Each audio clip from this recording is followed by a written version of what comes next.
మూడు నదులు ప్రధానంగా మనం చూస్తే కృష్ణ, గోదావరి, వంశధార, పెన్నా ఉంది. కానీ చాలా వరకు నీళ్ళు వచ్చే పరిస్థితి లేకుండా over a period of time ఉండే నీళ్ళు కూడా గోదావరి అవన్నీ శ్రీశైలంకి వచ్చిన తర్వాత ఆ ప్రాబ్లం వచ్చే పరిస్థితికి వచ్చింది. ఈరోజు మన రాష్ట్రానికి ఒక గేమ్ చేంజర్ పోలవరం. నేను అందుకే అనేక సందర్భాలు చెప్పాను, పోలవరం ఆంధ్రప్రదేశ్ రాష్ట్రానికి ఒక జీవనాడి, ఒక వెన్నెముక. ఇది కానీ సమర్థవంతంగా కానీ మనం చేసుకోగలిగితే, అక్కడి నుంచి నదుల అనుసంధానం జరగగలిగితే ఈ రాష్ట్రంలో కరువుకు చెక్ పెట్టే పరిస్థితి వస్తుంది. కరువును నివారించగలిగితే బంగారం పండించే రైతాంగం ఉన్నారు, పెట్టుబడులు వస్తాయి, త్రాగునీటి సమస్య కూడా పరిష్కారం అవుతుంది. కొన్ని ప్రాంతాల్లో ఫ్లోరైడ్ నీళ్లుండి అనేక ఆరోగ్య సమస్యలు వస్తున్నాయి. ఈస్ట్ వెస్ట్ గోదావరి జిల్లాల్లో చూస్తే ఎక్కువ చేపల చెరువులు వచ్చిన తర్వాత కలుషితమైన నీళ్లు తాగే పరిస్థితికి వస్తున్నాం. అయితే ఆ దిశ ఇక్కడే సభ్యులందరికీ కూడా, మీకే కాకుండా రాష్ట్రంలో ఉండే ప్రజలు కూడా అర్థం చేసుకోవాల్సిన అవసరం ఉంది. ఈరోజు ఏదైతే పోలవరం ప్రాజెక్టు ఉందో అది ఇప్పుడుది కాదు, ఓసారి చరిత్ర. ఆ చరిత్రలో మనం చూస్తే 1941లో ప్రపోజల్ వచ్చింది. 1941లో దివాన్ బహదూర్ ఎల్ వెంకటకృష్ణ అయ్యర్, అప్పుడు చీఫ్ ఇంజనీర్ ఇరిగేషన్, అతను ఒక ప్రపోజల్ పెట్టాడు.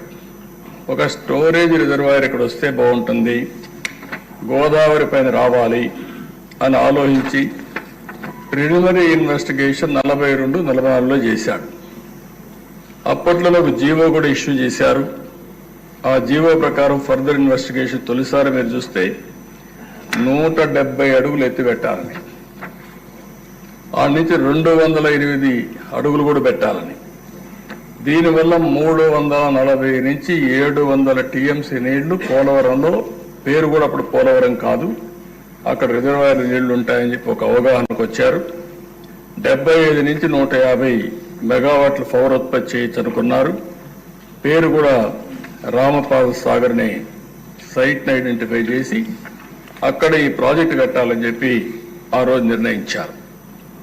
కడాన దిశ ఈ ప్రాజెక్టుని గోవిందరాజు అయ్యంగారని 5-6 ఆగస్టు 1947లో ఇవన్నీ కూడా కన్సల్టెంట్గా ఉండి ఇవన్నీ ఎస్టాబ్లిష్ చేసి ఇది ఫీజిబిలిటీ ఉంది, selection of site for dam is the best available site అని ఫైనలైజ్ చేశారు. ఆ రోజు కానీ ఇప్పుడు వచ్చినట్టు పోలవరం పూర్తయిన దిశ ఎస్ఎస్ఆర్ 47-48 ప్రకారం 129 కోట్లు, ఈరోజు 55,000 కోట్లు. అంటే ఆ రోజు ఈ ప్రాజెక్ట్ అయిపోయింటే రాష్ట్రం ఎంత సువిష్టమయ్యేదో, ఎంత అభివృద్ధి అయ్యేదో ఒక ఉదాహరణ మాత్రం. అది అయిన తర్వాత దిశ చాలా సమస్యలు వచ్చాయి, కానీ అందరూ మర్చిపోయాం.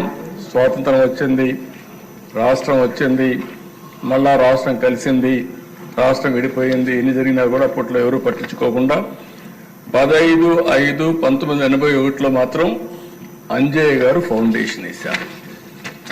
ఫౌండేషన్ వేసి ఆయన ఫౌండేషన్ మాత్రం వేశాడు, కానీ ప్రాజెక్ట్ ఏమి స్టార్ట్ చేయకపోతే రాజశేఖర రెడ్డి వచ్చిన తర్వాత దాన్ని ఎన్ని ఇబ్బందులు పెట్టాలో అన్ని ఇబ్బందులు పెట్టి అస్తవ్యస్తం చేసి ప్రాజెక్ట్ని ఇది అసాధ్యమనే పరిస్థితికి వచ్చారు.